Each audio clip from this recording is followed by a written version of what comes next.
Assalamualaikum warahmatullahi wabarakatuh. Alhamdulillah hari ini kita belajar Akidah Akhlak kelas 10 bab 2 tentang sifat-sifat Allah. Sifat-sifat Allah itu ada 3 macam. Yang pertama sifat wajib, yang kedua sifat mustahil, dan yang ketiga sifat jaiz. Untuk sifat wajib sendiri nanti dibagi lagi menjadi 4 bagian, yaitu nafsiyah, salbiyah, ma'ani, dan ma'nawiyah. Untuk jumlahnya sifat wajib ada 20, untuk mustahil ada 20, dan jaiz ada 1. Pengertian sifat wajib dan sifat jaiz Allah. Allah itu zat yang maha sempurna. Nama Allah juga disebut sebagai Ismul Jalalah. Zatnya adalah tunggal, tidak terdiri dari unsur-unsur dan bagian-bagian yang tidak ada suatu apapun yang serupa dengannya. Jadi Allah itu tidak ada yang menyamai zatnya.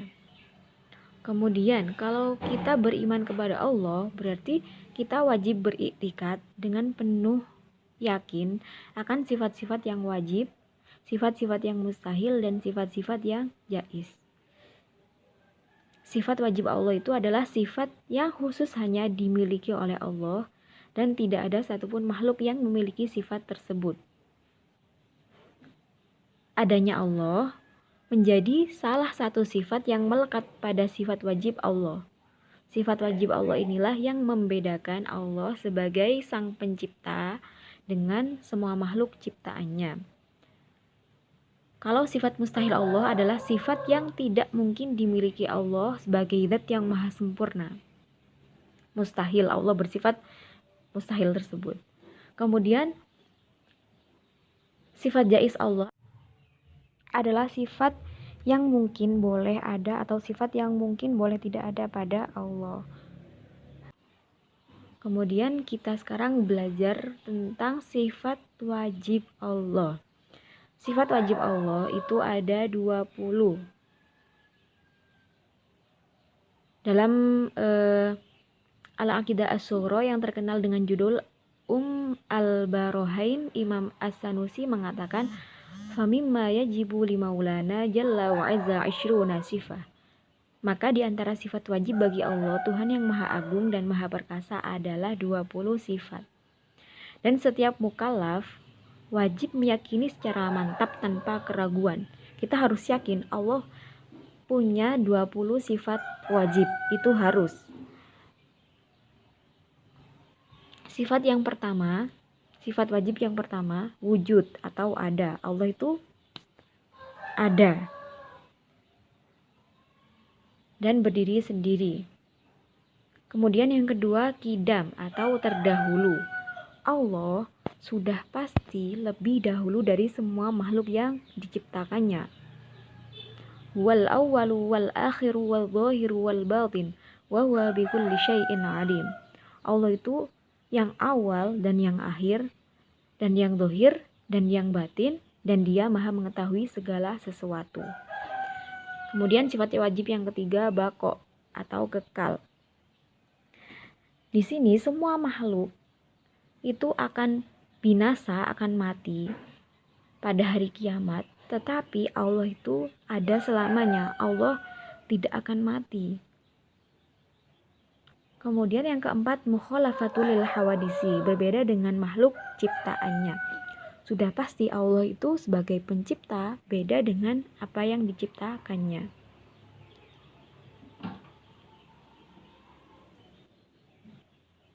Kemudian qiyamuhu binafsihi, berdiri sendiri. Allah tidak bergantung pada siapapun. Wa man jahada fa innama yujahidu li nafsihi innallaha laghaniyun 'anil 'alamin. Sesungguhnya Allah benar-benar maha kaya, tidak memerlukan sesuatu dari alam semesta. Kalau kita kan pasti butuh orang lain ya, karena kita manusia juga sebagai makhluk sosial, perlu interaksi. Kalau Allah, Dia bisa melakukan apapun sendiri. Kemudian wahdaniyah atau tunggal. Allah itu tunggal, tidak ada sekutu baginya. Kemudian kudrot atau berkuasa. Allah itu berkuasa atas segala sesuatu dan tidak ada yang bisa menandingi kekuasaannya. Innallaha ala kulli syai'in qadir. Allah itu berkuasa atas segala sesuatu. Irodat, berkehendak. Apabila Allah udah berkehendak, maka jadilah hal itu dan tidak ada seorang pun yang mampu mencegahnya. Kemudian ilmu, mengetahui. Allah mengetahui atas segala sesuatu, baik yang tampak atau yang tidak tampak. Hayat, hidup. Allah maha hidup dan tidak akan pernah mati ataupun musnah. Allah kekal selamanya. Sama, mendengar. Allah maha mendengar, baik yang diucapkan maupun yang disembunyikan dalam hati. Misalkan kita ngomong kotor, Allah pasti tahu, meskipun kayak menggerutu tanpa kita ucapkan keras, Allah itu tahu. Allah maha mendengar. Basor, melihat. Allah melihat segala sesuatu, dan penglihatan Allah tidak terbatas seperti penglihatan manusia. Allah mengetahui apapun yang terjadi di dunia ini. Kemudian kalam, berfirman. Allah bisa berbicara atau berkata secara sempurna tanpa bantuan dari apapun. Terbukti dari adanya firman-Nya dari kitab-kitab yang diturunkan lewat para nabi, ayat yang menjelaskan dalam Al-Qur'an, walamma ja'a Musa limiqatina wa kallamahu rabbuhu qala rabbi arini anzur ilaik.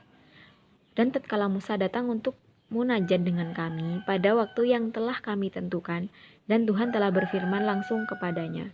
Ini menunjukkan bahwa Allah maha berfirman. Kemudian Qadiron, berkuasa. Allah berkuasa atas segala sesuatu yang ada di alam semesta. Muridan, berkehendak. Bila Allah sudah menakdirkan suatu perkara, maka tidak ada yang bisa menolak kehendaknya. Aliman, mengetahui. Allah maha mengetahui segala sesuatu, baik yang ditampakkan maupun yang disembunyikan. Jadi contohnya misalkan ada orang korupsi, meskipun tidak ada orang yang tahu, tapi Allah maha tahu. Kemudian hayyan atau hidup. Allah zat yang hidup, tidak akan mati dan tidak akan tidur ataupun lengah. Kayak kita sebagai manusia kan ada kesel, pegel, kalau waktunya tidur ya tidur. Kalau Allah tidak akan tidur ataupun lengah. Kemudian sami'an, mendengar. Allah selalu mendengar pembicaraan manusia, permintaan ataupun doa hambanya. Makanya kita kalau menginginkan segala sesuatu, jangan lupa untuk berdoa, karena Allah itu maha mendengar. Allahu huwas sami'ul alim. Dan karena Allah maha mendengar juga, maka janganlah kita mengucapkan sesuatu yang tidak baik atau yang buruk.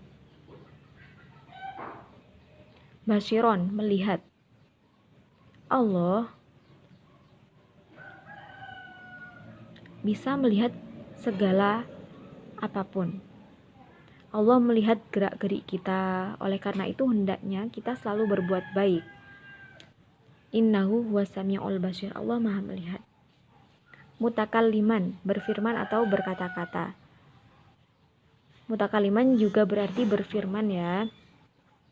Di sini dalam ayat yang menjelaskan hal tersebut adalah walamma ja'a Musa limiqatina wa kallamahu rabbuhu qala rabbi arini anzur ilaik. Kemudian tadi kan sifat wajib bagi Allah itu ada 20 sifat dan dikelompokkan menjadi 4 sebagai berikut. Yang pertama, sifat nafsiyah. Sifat nafsiyah adalah sifat yang hanya berhubungan dengan zat Allah. Zat Allah. Allah wujud. Allah itu ada. Sifat nafsiyah hanya ada satu, yaitu wujud. Kemudian sifat salbiyah. Sifat salbiyah adalah sifat yang menghilangkan sifat-sifat yang tidak layak atau tidak sesuai dengan kesempurnaan Allah. Untuk sifat salbiyah ada 5, yaitu qidam, bako, mukhalafatul lil hawadisi, qiyamuhu binafsihi, dan wahdaniyat. Kemudian yang ketiga, sifat ma'ani, yaitu sifat-sifat abstrak yang wajib ada pada Allah. dan ia menambah makna kesempurnaan pada zat Allah. Misalnya Allah mempunyai sifat ilmu dan juga manusia mempunyai sifat ilmu, tetapi ilmu Allah adalah mutlak, sedangkan ilmu manusia adalah relatif. Allah itu maha mengetahui segala sesuatu peristiwa di alam ini sebelum terjadinya, sedangkan manusia mengetahui hanya setelah terjadinya. Yang termasuk sifat ma'ani Allah ada 7, yaitu kudrat, irodat, ilmu, hayat, sama, basor, dan kalam. Kemudian sifat ma'nawiyah, yaitu kelaziman dari sifat ma'ani. Sifat ma'nawiyah tidak bisa berdiri sendiri sebab setiap ada sifat ma'ani tentu telah didefinisikan sebagai sifat yang ada pada sesuatu yang disifati, yang otomatis menetapkan suatu hukum padanya. Sifat ma'nawiyah merupakan kondisi yang selalu menetapi sifat maknawi. Sifat ilm misalnya pada zat yang bersifat dengannya mempunyai kondisi berupa kaunuhu aliman, keberadaannya sebagai zat yang berilmu. Dengan demikian, sifat maknawiyah juga ada 7 sebagaimana sifat ma'ani: kaunuhu qadiron, kaunuhu muridan, kaunuhu aliman, kaunuhu hayyan, kaunuhu sami'an, kaunuhu basiron, dan kaunuhu mutakalliman. Kemudian sifat mustahil bagi Allah. Ini adalah kebalikan dari sifat wajib, otomatis jumlahnya juga ada 20. Yang pertama Adam, tidak ada. Allah tidak mungkin tidak ada. Kemudian yang kedua hudus, ada yang mendahului. Tidak ya, Allah itu yang paling pertama, jadi nggak ada yang mendahului. Kemudian yang ketiga fana, musnah, Allah tidak akan musnah. Yang keempat mumatsalatul hawadisi, ada yang menyamai. Tidak, Allah itu tidak ada yang menyamai. Ihtiyaju li ghairihi, memerlukan yang lain. Allah tidak memerlukan yang lainnya, maka Allah mustahil mempunyai sifat ini. Ta'addud, berbilang. Allah hanya satu, Allah esa, jadi Allah tidak berbilang. Ajzun, lemah. Allah itu berkuasa, kudrot, jadi tidak mungkin Allah itu lemah. Karohah, terpaksa. Allah tidak memiliki sifat terpaksa. Allah itu berkehendak atas sesuatu, tidak ada yang bisa melawan. Kemudian jahlun, bodoh, mustahil bagi Allah bersifat bodoh. Allah bisa menciptakan alam semesta dengan segala isinya, begitu sempurna, tanpa memerlukan bantuan siapapun. Kemudian mautun atau mati, Allah tidak akan mati, dia bersifat kekal. Somamun atau tuli, mustahil Allah tuli, karena Allah maha mendengar, dan Allah pendengarannya itu meliputi segala sesuatu, berbeda dengan pendengaran manusia. Ama, buta. Allah tidak buta, Allah bisa melihat segala sesuatu, dan tidak ada satupun yang bisa luput dari penglihatan Allah. Kemudian bisu, Allah tidaklah bisu. Allah bisa berkata, Allah bisa berfirman dengan sangat sempurna. Ajizan, zat yang lemah. Mustahil Allah bersifat lemah. Allah adalah sebagai pencipta alam semesta dan segala isinya. Dia maha kuasa. Karihan, zat yang terpaksa. Kemudian jahilan, zat yang bodoh. Mayitan, zat yang mati. Asom, zat yang tuli. Ama, zat yang buta. Abkam, zat yang bisu. Itu ya tadi sifat mustahil Allah. Sekarang kita lanjut ke sifat jaiz Allah. Sifat jaiz Allah adalah sifat yang mungkin boleh ada atau sifat yang mungkin boleh tidak ada pada Allah. Jadi ini sifat mutlak Allah yang boleh saja dilakukan atau boleh saja tidak dilakukan. Itu semua berdasarkan kehendak Allah sendiri ya. Untuk sifat jaiz Allah adalah fi'lu kulli mumkinin aw tarkuhu, yang artinya adalah Allah dapat melakukan sesuatu hal yang dapat pula tidak melakukan sesuatu hal. Keutamaan mengenal nama dan sifat Allah. mengenal nama dan sifat Allah itu sangatlah banyak keutamaannya. Yang pertama, mengenal nama Allah dan sifat Allah adalah ilmu yang paling mulia dan paling utama, yang kedudukannya paling tinggi dan derajatnya paling agung. Karena mulianya ilmu dilihat dari mulianya sesuatu yang dipelajari. Kemudian semakin mengenal Allah berarti semakin mencintai dan mengagungkannya. Juga semakin takut, berharap, ikhlas dalam beramal kepadanya.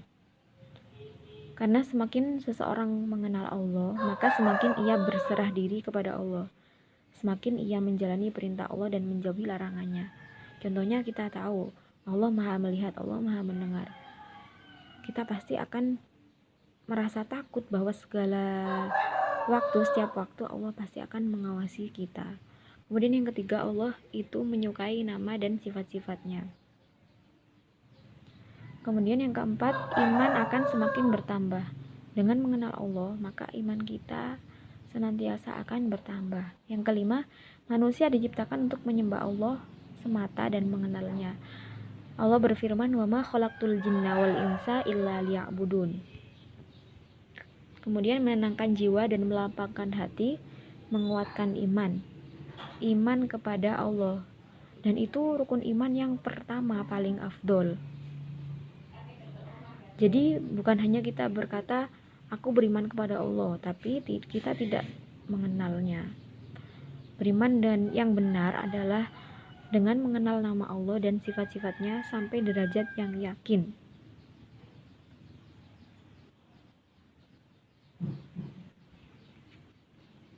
Mengetahui hukum dan ketentuan dengan baik. Karena mengenal Allah, orang yang benar-benar mengenal Allah akan berdalil dengan sifat-sifat dan perbuatan Allah. Kemudian sebagai motivasi untuk kuat dan sabar, disiplin dalam bersikap, bertanggung jawab, berbuat. Karena Allah Maha melihat, Maha mendengar, dan Maha mengetahui apa yang dilakukan makhluknya. Sekian pembelajaran hari ini, semoga bermanfaat. Wassalamualaikum warahmatullahi wabarakatuh.